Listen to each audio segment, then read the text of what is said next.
Hi there, I'm Melanie and you're watching Rose Squad Reviews, and today I'm going to mix it up a little bit and come at you with a first impression, and I haven't done one of those in a while, so I thought, why not?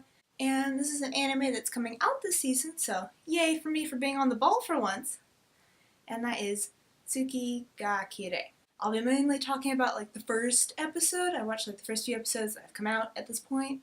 And then if I do a review, then I'll be able to like kind of talk about the anime as a whole. But right now we're just doing the first impression, first episode, so it might be a little bit short-sighted, but you just have to wait for the review or go watch it yourself with the information I've given you. And the first thing I noticed about this was the animation.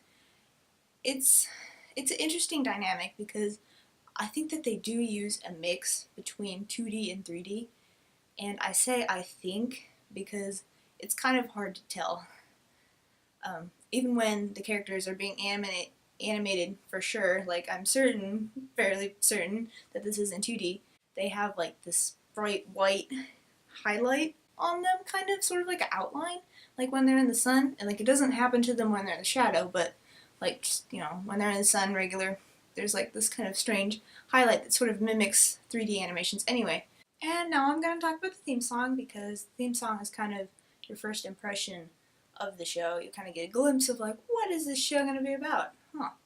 And if I could sum up the theme song into like just one thing, it would be this. Showers of cherry blossoms everywhere. All the cherry blossoms. The whole thing is kind of seen through this like veil of cherry blossom petals, and through that you see various scenes or settings that are important to the show, I'm assuming. And actually, some of the scenes at the very end kind of change based on what's going to happen in that episode, so it's like you get a little bit of a glimpse of what's going to happen. Ooh. And then also in the theme song, there's like a part where they use like live action film, so that in addition with like the 2D, 3D aspect, there's more just 2D in the theme song, but with the live action, it kind of seems a little bit out of place, and I was kind of confused. And you do have two main characters, and there's a guy and there's a girl. Big surprise there. They're entering their third year of middle school, and the guy's name is Kotaro, and the girl's name is Akane.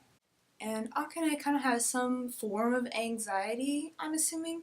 Like she carries around this little stress toy ball thing.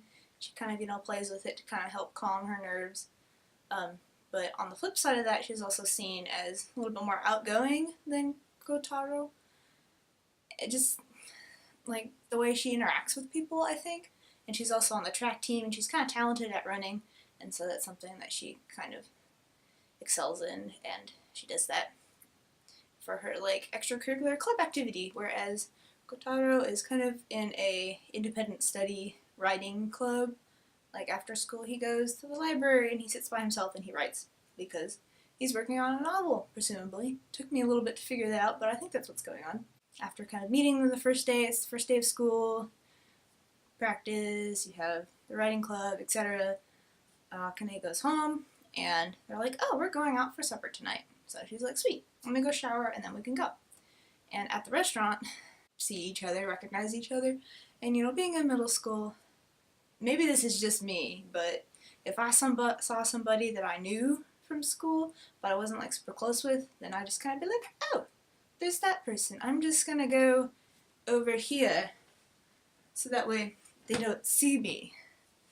So you have like that little awkward, embarrassing kind of like kind of moment. And then their parents find out that they know each other and they're in the same class, and so they introduce each other, and just kind of a little bit more embarrassing for them. And as they're kind of leaving the restaurant after eating, Akane goes over to Kotaro and is kind of like, hey, would you mind not telling anybody at school that we met today? And Kotaro's kind of like, okay, sure, why not? He doesn't quite really understand why this is an issue for her, but he's like, oh, I can respect that. And you kind of find out that even though they've had that like one little meeting, they haven't really talked at all to each other, even though they've kind of like noticed each other throughout the next few days. So like the next thing happens when they both get put on the same team for preparing for the school festival. So it's like the sports festival, so like essentially field day. and they're both put on the equipment team, and they kind of exchange line information, and they just kind of, it's the start of probably what's going to be a long relationship, we don't know. And so now that I've kind of given you a summary of what the first episode is about, I'm going to talk about a few things. First of all being Line, which is sort of like Facebook for the Eastern region, for the most part. Yeah. It's a very popular social media app over there, and I actually have Line, mostly because it offers free international texting with Wi-Fi, and then just free texting with Wi-Fi in general. So it's very useful, helps me save on my phone bill. So I was kind of interested when I saw this anime that they were using Line as part of the story. It'll also be interesting to see how the relationship grows through the use of the app. I mean, when you're online, there's less inhibitions. You can kind of more comfortably say things that you wouldn't necessarily face-to-face, and kind of see how their face-to-face reactions differ from their online reactions. And then just if that becomes a little bit of a barrier for them to kind of get past and actually break through from having their conversations on the Line app to actually having conversations in real life, and how that all works out. Because there's going to be some romance in there. And also, I'm wondering, how much of the angst are we going to get? Because let's be honest, middle school, it's an awkward time. Everybody's grown up and just learning to deal with life. How that is all going to play in with just various angst and love triangles that like to be the trope of shoujo animes. So we're going to see what happens in that aspect. And also, one last thing I'm going to touch on is I think the music for this show is going to be pretty good. At least it's going to be the point where I am actually able to notice it more, because sometimes music just kind of flies over my head. I mean, it enhances the whole experience, and I notice when it's not playing, but it just kind of seamlessly blends into it that I just don't really pay attention in general.